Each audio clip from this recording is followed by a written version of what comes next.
Hello student, welcome to my channel intellectual biology. So हम लोग अब स्टार्ट करेंगे हमारा क्लास 8 का new chapter cell structure and the function. ठीक है, तो बात करते हैं सेल क्या होता है। It is a basic unit of life. ये इसका बेसिक यूनिट ऑफ लाइफ होता है। अब इसका डिफिनेशन क्या हो जाएगा। Cell are the fundamental structural unit of living organism and the basic unit of life. ठीक है, हो गया। अब देखते हैं कि इसका डिस्कवर किसने किया था। तो रॉबर्ट हुक ने क्या किया था, 1665 में इसका डिस्कवर किया था by the help of his own self made microscope. उन्होंने अपने खुद का बनाया हुआ माइक्रोस्कोप से इसको कोर के थिन सेक्शन को क्या किया था, देखा था। ठीक है ना। चलिए अब आगे हम लोग बढ़ते हैं।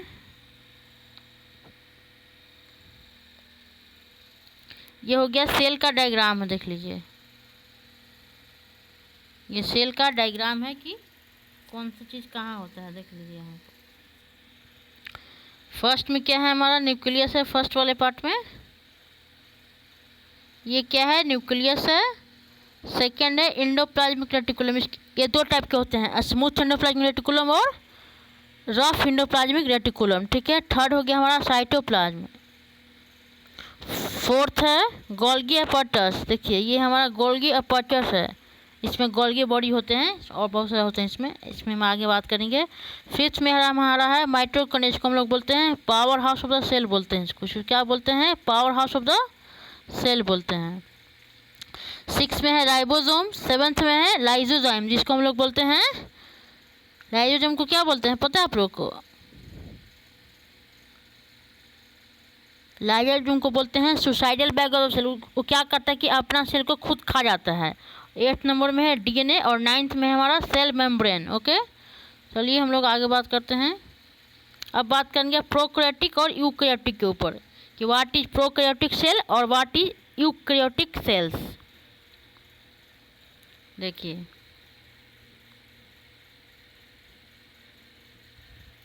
प्रोकैरियोटिक साइज कितना होता है, जनरली स्मॉल होता है। इसका साइज होता है 1 to 10 माइक्रोमीटर होता है इसका साइज। इसका साइज कितना होता है, 1 to 10 माइक्रोमीटर होता है।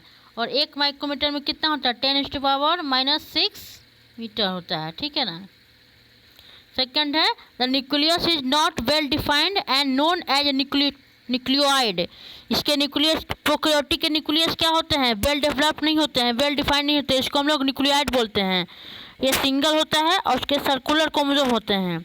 Membrane bound organelle is absent. और इसके चारों तरफ होते हैं ना, जो सेल के चारों तरफ होते हैं मेम्ब्रेन बाउंड ऑर्गेनेल, इसमें क्या होता है, एब्सेंट होता है। और इसका एग्जाम्पल हो जाए बैक्टीरिया का सेल क्या होता है, प्रोकैरियोटिक होता है। अब बात करते हैं यूकैरियोटिक के ऊपर कि यूकैरियोटिक का साइज क्या होता है। इसका साइज होता है 5 to 100 micrometre. The nucleus is well defined and surrounded by a nuclear membrane. इसका न्यूक्लियस क्या होता है, वेल डिफाइंड होता है और चारों तरफ से क्या होता है, न्यूक्लियर मेम्ब्रेन से क्या होता है, सराउंडेड रहता है। इसमें एक से ज़्यादा क्या होते हैं, क्रोमोसोम होते हैं। इसमें एक से ज़्यादा क्या होते हैं, क्रोमोसोम होते हैं। Membrane bound cell organelles are present. और इसमें क्या होता है, मेम्ब्रेन बाउंड सेल ऑर्गेनेल होता है। एग्जाम्पल हो गया ह्यूमन का सेल हो गया। ठीक है। अब देखिए दोनों का इमेज देख लीजिए।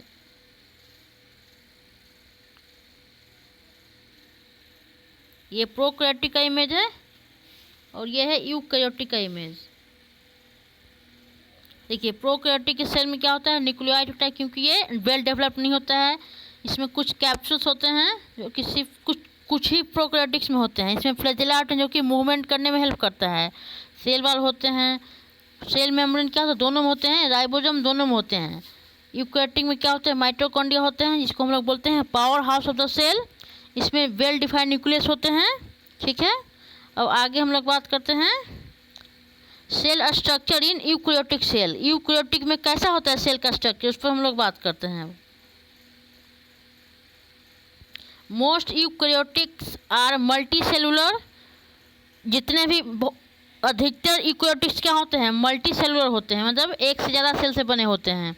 The nucleolus is present in the nucleus. Nucleus में क्या होता है, न्यूक्लियोलस क्या होता है, प्रेजेंट होता है। It contain cell organelles such as plastid, mitochondria, Golgi body etcetera. इसमें क्या क्या होते हैं न्यूक्लियस में? It contain cell organ. इसमें क्या होता है? सेल का ऑर्गेन ही होता है, जैसे कि प्लास्टिड हो गए। प्लास्टिड 3 तरह के होते हैं, क्लोरोप्लास्ट, क्रोमोप्लास्ट और ल्यूकोप्लास्ट, ठीक है। माइटोकॉन्ड्रिया को जानते हैं आप लोग, पावर हाउस ऑफ सेल होता है। थर्ड हो गया Golgi bodies etcetera. Fungi, plants and animal cells are eukaryotic. Eukaryotic का एग्जांपल क्या हो गया? फंजाई हो गए, प्लांट और एनिमल सेल हो गए। ओके, चलिए आगे हम लोग देखते हैं कि सेल मेम्ब्रेन, कि सेल मेम्ब्रेन क्या होता है।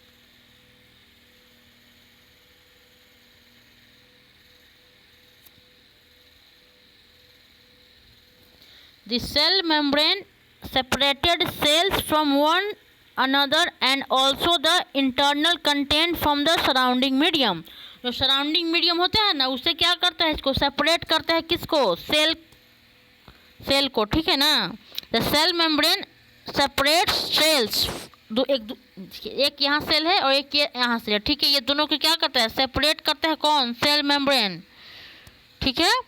And also the internal content from the surrounding medium. जो सराउंडिंग मीडियम का इंटरनल कंटेंट है उससे भी क्या करता है? इसको सेपरेट करके रखता है।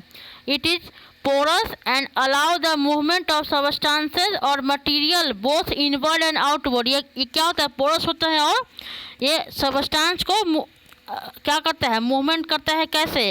अंदर से बाहर की ओर और बाहर से अंदर की ओर, ठीक है। अब बात करते हैं साइटोप्लाज्म के लिए, कि साइटोप्लाज्म क्या होता है। It is a jelly like substance present between the cell membrane and the nucleus. जैसे कि ये क्या है? सेल है, ये हमारा सेल मेम्ब्रेन है और ये बीच में क्या है? न्यूक्लियस है, ठीक है ना। सेल मेम्ब्रेन और न्यूक्लियस के जो बीच का जो क्या हुआ? सेल मेम्ब्रेन और जो न्यूक्लियस के बीच का जो ये जो स्पेस है, ये क्या होता है? जेली लाइक स्ट्रक्चर होता है। इसी को हम लोग क्या बोलते हैं? साइटोप्लाज्म बोलते हैं, ठीक है ना। चलिए, various other components और organelles of cell are present in the cytoplasm। इसमें बहुत सारे क्या होते हैं? कंपोनेंट होते हैं सेल के। सेल ऑर्गेनेल्स जो कहाँ पर प्रेजेंट होते हैं? साइटोप्लाज्म में क्या होते हैं? प्रेजेंट होते हैं। यहाँ पर हम लोग साइटोप्लाज्म का देखते हैं फोटो। ये साइटोप्लाज्म है, ये न्यूक्लियर मेम्ब्रेन, ये सेल मेम्ब्रेन, ये न्यूक्लियस और ये राइबोसोम। चलिए अब आगे देखते हैं कि प्लांट में सेल वॉल, क्या एनिमल के सेल में होता है सेल वॉल? आप लोग कमेंट करके बताइए कि एनिमल सेल में सेल वॉल होता है या नहीं, ठीक है ना। चलिए, cell wall in plant. A cell wall is an additional covering over the cell membrane in plant cell. Plant cell में क्या होता है? एक एडिशनल क्या होता है? कवर होता है। सेल मेम्ब्रेन के ऊपर भी क्या होता है? कवर होता है। उसको हम लोग सेल वॉल बोलते हैं, ठीक है। It give shape and rigidity to the cell. ये क्या करता है? सेल को शेप प्रोवाइड करता है और रिजिडिटी प्रोवाइड करता है। It gives a rigid structure to plant cell and that is why they can withstand the stress of high velocity, wind, rain, high temperature etcetera. ये क्या करता है? रिजिड स्ट्रक्चर को क्या करता है? प्रोवाइड। रिजिड मतलब ये थोड़ा, रिजिड मतलब समझते हैं आप लोग ना, थोड़ा सा स्ट्रॉन्ग होता है मतलब, ठीक है ना।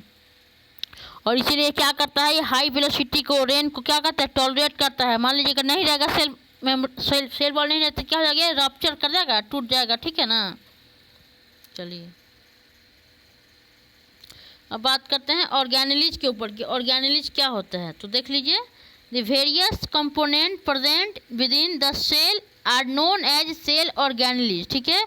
All these component are special and specific to their function. जितने भी कंपोनेंट होते हैं वो क्या होते हैं? स्पेशल होते हैं और उनका फंक्शन क्या होता है? बहुत ही स्पेसिफिक होता है, बहुत ही यूनिक होता है, ठीक है ना। फॉर एग्जांपल हो गया माइटोकॉन्ड्रिया और दूसरा हो गया लाइसोसोम, ठीक है। अब बात करते हैं न्यूक्लियस के ऊपर कि न्यूक्लियस क्या है। It is generally spherical and located in the centre of the cell. ये क्या होता है? सेल के सेंटर में होता है।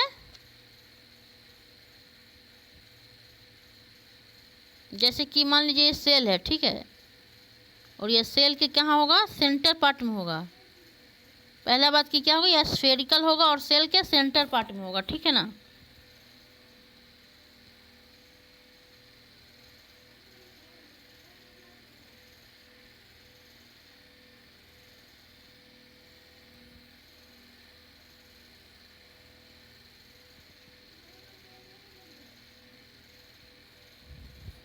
The nucleus is separated from the cytoplasm by a membrane called the nuclear membrane. अभी हमने बात किया था, ठीक है ना। द न्यूक्लियस इज किससे सेपरेट होता है? From the cytoplasm by a membrane called nuclear membrane. It uses information in the chromosome to decide what each organelle should do and the function of the cell। देखिए क्या करता है nuclear membrane, क्या करता है, ये क्रोमोसोम से information provide करता है और ये डिसाइड करेगा ना कि हर एक ऑर्गेनेल क्या करेंगे और उनका सेल के लिए क्या फंक्शन होगा, वो सेल के लिए क्या करेंगे, मतलब उनका फंक्शन क्या होगा। The nucleus contain an even a smaller concentrated material called nucleolus। Nucleus में क्या होता है, एक बहुत ही छोटा और बहुत ही कॉन्सेंट्रेटेड मटेरियल होता है जिसको हम लोग बोलते हैं न्यूक्लियोलस बोलते हैं, जो कि कहाँ पर प्रेजेंट होता है? न्यूक्लियस में प्रेजेंट होता है। अब बात करते हैं क्रोमोसोम के ऊपर कि क्रोमोसोम क्या है। देखिए यहाँ पर ये न्यूक्लियस का डायग्राम है, देख लीजिए।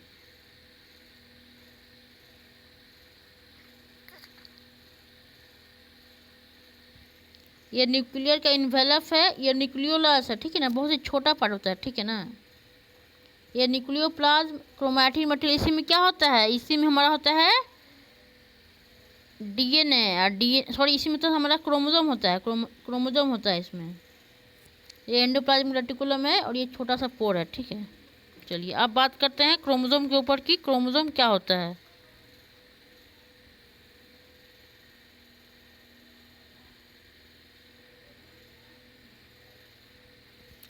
The nucleus contain thread like structure called chromosome। देखिए मान लीजिए कि ये सेल हमारा हो गया, इसके सेंटर में न्यूक्लियस है और हम क्या करेंगे, छोटे न्यूक्लियस के पार्ट को हम लोग काट के बाहर निकालेंगे, ठीक है ना। देखिए सॉरी, ये न्यूक्लियस के काट के हम बाहर निकाल लिए। इसमें क्या होता है, छोटे छोटे क्या होता है, थ्रेड लाइक क्या होता है, स्ट्रक्चर होता है, ऐसे थ्रेड लाइक स्ट्रक्चर। इसी को हम लोग क्या बोलते हैं, क्रोमोसोम बोलते हैं, ठीक है ना। इसको क्या हम लोग बोलेंगे, क्रोमोसोम बोलेंगे। This carry genes and help in inheritance और transfer of character from the parent to the offspring. और इसमें क्या होता है, जीन होता है, जीन मतलब ये डीएनए होगा, डीएनए इसमें क्या होगा, डीएनए होगा। ये क्या करते हैं, इनहेरिटेंस मतलब वंश को बढ़ाते हैं, ठीक है। जैसे कि गाय का बच्चा क्या होगा, गाय ही होगा, इंसान का बच्चा क्या होगा, इंसान ही होगा। उनमें क्या करते हैं, पेरेंट्स के कैरेक्टर को क्या करते हैं, ट्रांसफ़र करते हैं। हर एक बच्चे में क्या होता है, फादर से 50% और मदर से क्या होता है 50% कैरेक्टर क्या होते हैं, ट्रांसफ़र होते हैं, ठीक है ना। इसमें करेक्टर क्षेत्र का मतलब क्या होगा, ऐसा नहीं कि सिर्फ अच्छे करेक्टर जाएंगे, बुरे करेक्टर पे जाएंगे। उसमें मान लें किसी को डिजीज़ है, डायबिटीज़ है, तो क्या होंगे बच्चे में 50% क्या होगा, डायबिटीज़ क्या करेगा, ट्रांसफ़र करेगा, ठीक है ना। ये हमारा एक नेक्स्ट चैप्टर पढ़ना है, क्लास 10 में हम लोग पढ़ेंगे इनहेरिटेंस एंड वेरिएशन, हम लोग को चैप्टर पढ़ना है, उसमें अच्छे से बात करेंगे, ठीक है ना। चलिए अब बात करते हैं chromosome. Chromosome are composed of DNA in the form of chromatin and protein. Chromosome क्या होता है, डीएनए से बना होता है, in the form of chromatin and protein, protein से बना होता है, ठीक है ना। देखिए ऐसा होता है डीएनए, ऐसा होता है डीएनए, इसमें ऐसे ऐसे ऐसे ऐसे ऐसे होता है। Chromosome contain information for the inheritance of feature from parent to the next generation in the form of DNA molecule. समझ गए होंगे आप, क्रोमोसोम में क्या होता है, एक तरह से एक तरह से इंफॉर्मेशन होता है। कैसा इंफॉर्मेशन होता है, इनहेरिटेंस होता है, वो कहाँ से कहाँ ट्रांसफर होता है, from parents to next generation in the form of DNA के मॉलिक्यूल ग्रुप में क्या करता है, वो पेरेंट्स से उनके अगले जनरेशन में क्या करता है, ट्रांसफर होता है। अब बात करते हैं डीएनए के ऊपर। DNA molecule contains the information necessary for constructing and organising cell. Cell को कंस्ट्रक्ट मतलब बनाने में और उसको ऑर्गेनाइज करने के लिए क्या होता है, डीएनए का मॉलिक्यूल क्या होता है, नेसेसरी होता है, ठीक है ना। Functional segment of DNA are called gene. DNA के फंक्शनल सेगमेंट को हम लोग क्या बोलेंगे, हम लोग जीन बोलेंगे। यहाँ पर हम इसको डायग्राम देख लेते हैं। देखिए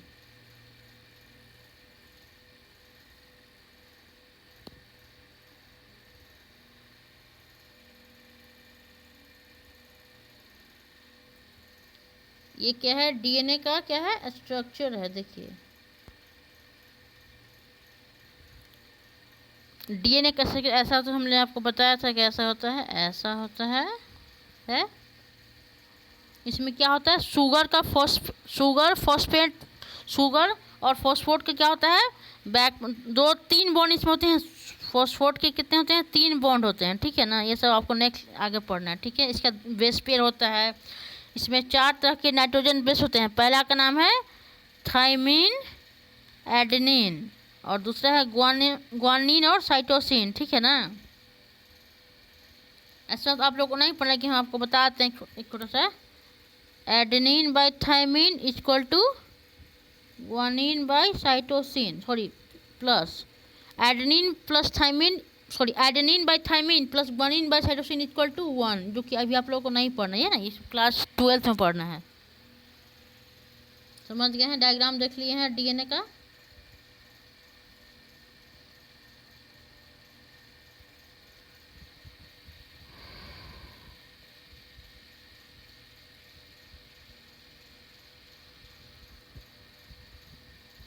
In plant cell, vacuoles are much larger than in animal cell and they provide rigidity to the sorry ये लगता है तो ऊपर चला गया, तो मिसप्रिंट हो गया। रुक जाइए नहीं ठीक है। तो हम लोग बात करेंगे वैक्यूल्स की। वैक्यूल्स क्या होता है, ठीक है ना। वैक्यूल्स क्या होता है, तो वैक्यूल्स देखिए क्या होता है। In plant cell vacuoles are much larger than in animal cell, ठीक है ना। एनिमल सेल में भी होते हैं वैक्यूल, लेकिन बहुत क्या होते हैं, छोटे छोटे होते हैं। और प्लांट सेल में क्या होता है, बड़ा होता है। And they provide rigidity to the plant cell, और प्लांट सेल को क्या करते हैं, रिजिडिटी क्या करते हैं, प्रोवाइड करते हैं। कौन, जैसे कि वैक्यूल्स। अब बात करते हैं गोल्गी अपॉर्टस की, कि गोल्गी अपॉर्टस क्या होता है, ठीक है, कि गोल्गी अपॉर्टस क्या होता है।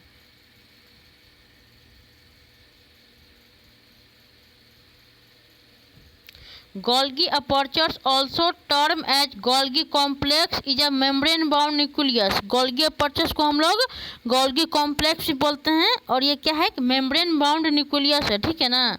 Its main function is to modify protein। देखिए Golgi bodies या Golgi apertures का मेन फंक्शन क्या है, प्रोटीन को क्या करना, मॉडिफाई कर देना, ठीक है ना।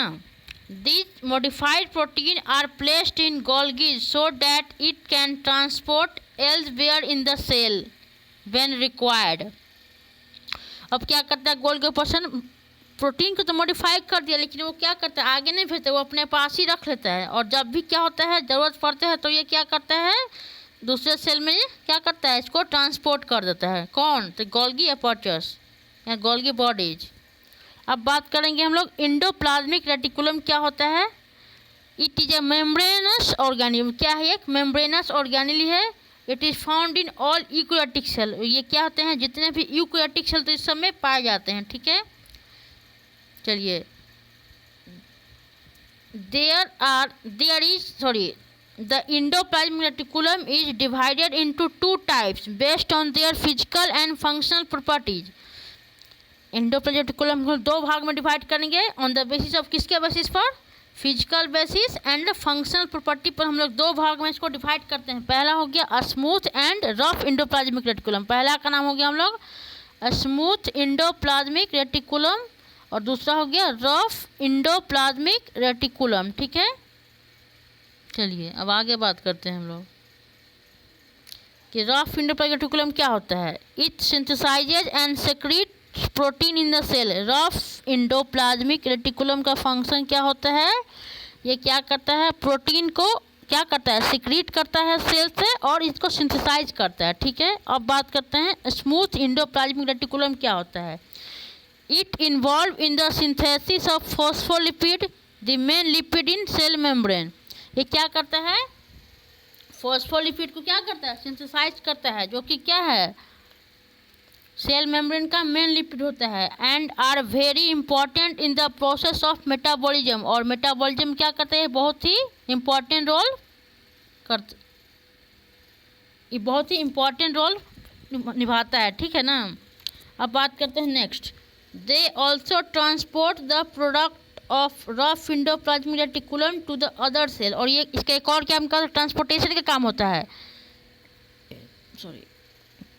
इसका क्या काम होता है? ट्रांसपोर्टेशन का काम होता है। जब जो प्रोटीन क्या किया, रफ एंडोप्लाज्म में इसको क्या किया, सेक्रेट किया, वो इसको स्मूथ सॉरी रुक जाइए। जो प्रोटीन को क्या किया, रफ एंडोप्लाज्मिक रेटिकुलम सेक्रेट किया है ना, उसको क्या करेगा, स्मूथ वाला क्या करेगा, उसको ट्रांसपोर्ट करेगा दूसरे सेल में। दूसरे सेल मीन्स गोल्गी अपर्चस में क्या करेगा, उसको ट्रांसपोर्ट करेगा, ठीक है ना। अब हम लोग बात करेंगे लाइसोसोम की। लाइसोसोम क्या होता है? Lysosome are small membrane bound sac like structure which release digestive enzyme that break down food. Lysosome क्या होता है? क्या होता है? Small membrane bond like structure होता है जो कि क्या करता है, डाइजेस्टिव एंजाइम को रिलीज करता है, जिससे क्या होता है, खाना क्या होता है, सिंपल क्या होता है, सिंपल टुकड़े में क्या होता है, टूट जाता है, छोटे छोटे टुकड़े में टूट जाता है, ठीक है ना। They also remove the old and damage और dead organelles from the cell and thus protect the cell from further damage. और ये इसका एक और फंक्शन क्या होता है ना, ये पुराने सेल या डैमेज सेल या फिर मरे हुए सेल को क्या कर देता है, ये हटा देता है और सेल को प्रोटेक्ट करता है फ्रॉम द फर्दर, और आगे मान लो कि कोई डैमेज हो उससे क्या करेगा, सेल को बचाएगा, ठीक है ना। चलिए ठीक है, तो हम लोग आज तक यहीं तक करने देते हैं। देखिए हम लोग क्या क्या पढ़े, इसको हम रिविजन कर लेते हैं अच्छे से। हमने पढ़ा सेल के बारे में कि सेल क्या होता है, तो सेल होता है the basic unit of life, ठीक है। और इसका साइंटिस्ट के क्या जिन्होंने डिस्कवर किया था सेल को, तो रॉबर्ट हुक ने 1665 में सेल को क्या किया था, डिस्कवर किया था। कैसे किया था, तो जैसे कि होता है ना पुराने ज़माने में कि एक बोतल क्या करेगा, ढकने का होता है, कॉर्क होता है, ठीक है ना। जबकि क्या होता है, कॉर्क होता है, ये क्या होता है, डेड सेल होता है, ठीक है ना। बेसिकली क्या है, डेड सेल। इसी कॉर्क को क्या किया ना, इसको ट्रांजेक्ट इसको हल्का सा स्लाइस में काट के और इसी के सेल को देखा गया था, ठीक है ना। इसमें क्या क्या, उसमें स्मॉल कंपार्टमेंट बनते हैं, ठीक। इसका शेप होता है कॉम्ब लाइक स्ट्रक्चर होता है, जो कि आपको एनसीईआरटी बुक में दिया हुआ है, ठीक है। आगे देखते हैं हम लोग, इसमें देखिए इसका डायग्राम देखें। नेक्स्ट हम लोग बात किया कि प्रोकैरियोटिक और यूकैरियोटिक सेल क्या होता है। प्रोकैरियोटिक के क्या होता है, साइज 1 to 10 माइक्रोमीटर होता है, और प्रोकैरियोटिक का साइज होता है 5 to 100 माइक्रोमीटर होता है, ठीक है। ये सिंगल होते हैं कौन, प्रोकैरियोटिक, और यूकैरियोटिक क्या होते हैं, मल्टी सेलुलर होते हैं, ठीक है ना। इसका एग्जाम्पल होगा ह्यूमन सेल, उसका एग्जाम्पल हो गया बैक्टीरिया का सेल हो गया, ठीक है। हमने आगे बात किया कि सेल ऑर्गेनिज्म में क्या क्या होते हैं, ठीक है। फिर हमने बात की न्यूक्लियस के, हमने फिर न्यूक्लियस के बारे में बात किया, साइटोप्लाज्म के बारे में बात किया, सेल मेम्ब्रेन के बारे में बात किया हमने, ठीक है। फिर हमने बात किया, इसके डायग्राम देखे। फिर हमने क्रोमोसोम के ऊपर बात किया कि क्रोमोसोम क्या होता है, डीएनए क्या होता है, ठीक है ना। फिर हमने डीएनए के स्ट्रक्चर के देखा। फिर हमने गोल्गी अपर्चस को देखा, माइटोकॉन्ड्रिया को देखा, इंडोप्लाज्मिक रेटिकुलम को देखा, उसके बाद लाइसोसोम को देखा हमने।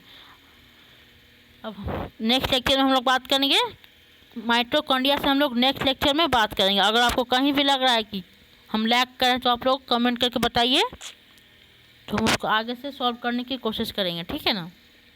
अगर किसी को डाउट है तो वो कमेंट कर ले, या फिर हमारे जो हम इसके डिस्क्रिप्शन में हम डाल देंगे लिंक व्हाट्सएप ग्रुप का, वहाँ पर आप क्या करते हैं 24/7 कभी भी आप डाउट सॉल्व कर सकते हैं, ठीक है ना, डाउट क्लियर कर सकते हैं। चलिए, थैंक यू।